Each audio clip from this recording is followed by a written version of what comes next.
Welcome. I'm Father Kevin, and this is Alert to Good News.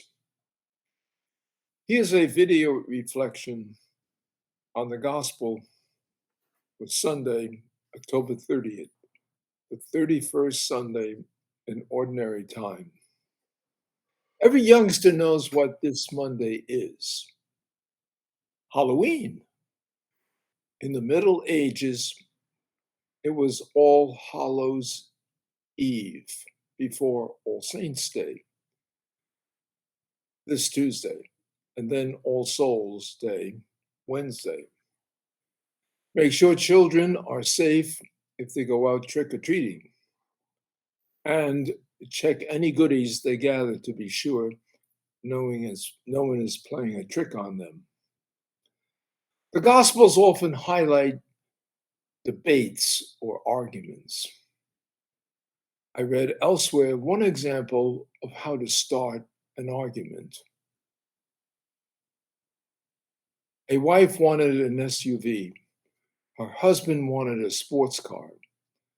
After going back and forth, the husband finally said, I want something that goes from 0 to 200 in 4 seconds or less on my birthday. Surprise me. The wife bought him a bathroom scale. And that's when the argument started. And the moral of the story is choose your arguments carefully. In the gospel, Jesus meets Zacchaeus, a tax collector, and in the eyes of first century Jews, a scoundrel. This man's job was to tax his fellow Jews and turn the money over to their occupiers, the Romans, who denied many of their basic human rights. Jesus wants to stay at the house of Zacchaeus. The Jericho neighbors must have been shocked. Doesn't Jesus know this man works for the enemy, makes money off fellow Jews? But Jesus' call becomes a transformative moment. From then on, Zacchaeus will be generous and honest in his dealings. We too can help people transform into the best version of themselves. A good example of this is Dr. Carl Menninger's work. The renowned psychiatrist and mental health guru was asked to visit a woman who had been depressed for years since her husband's death. As they talked, Menninger noticed the beautiful violets she grew. He gave her an unusual prescription. The widow was to read her local small-town newspaper every day and send a violet to someone who experienced a significant event, a birth, a marriage, a death in the family. Soon the widow called Menninger and said she had become excited about life again. Every time she sent a violet, the receiver responded. The widow became known as the Violet Lady, lived her life happily thereafter with new friends. Yes, she got out of herself by reaching out to others. Jesus recognized in people that the potential that others fail to see. Christ calls us to conversion and to help others transform by recognizing their gifts and abilities to bring out joy and peace and hope to other people. Let the light of your faith shatter the darkness all around us.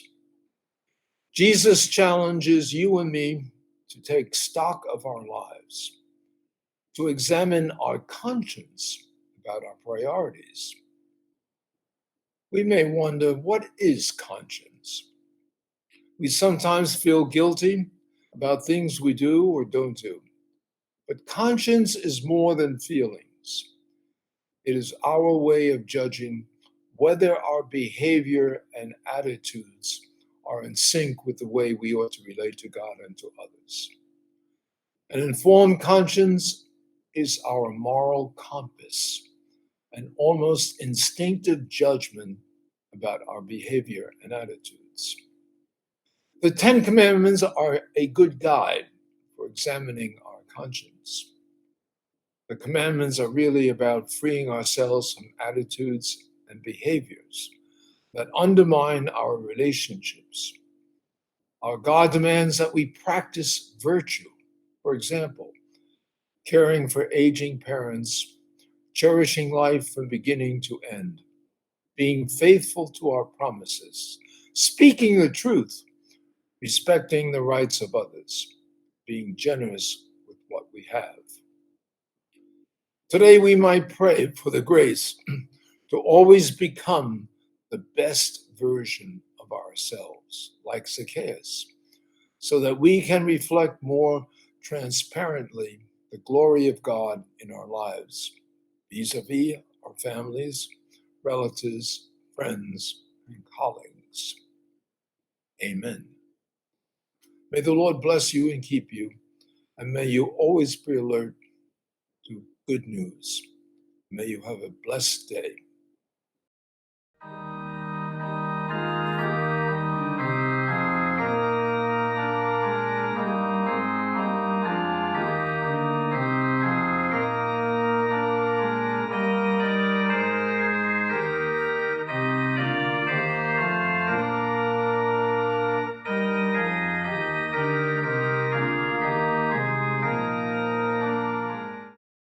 Thank you for watching this video. You can see more videos here or simply subscribe by hitting the button below.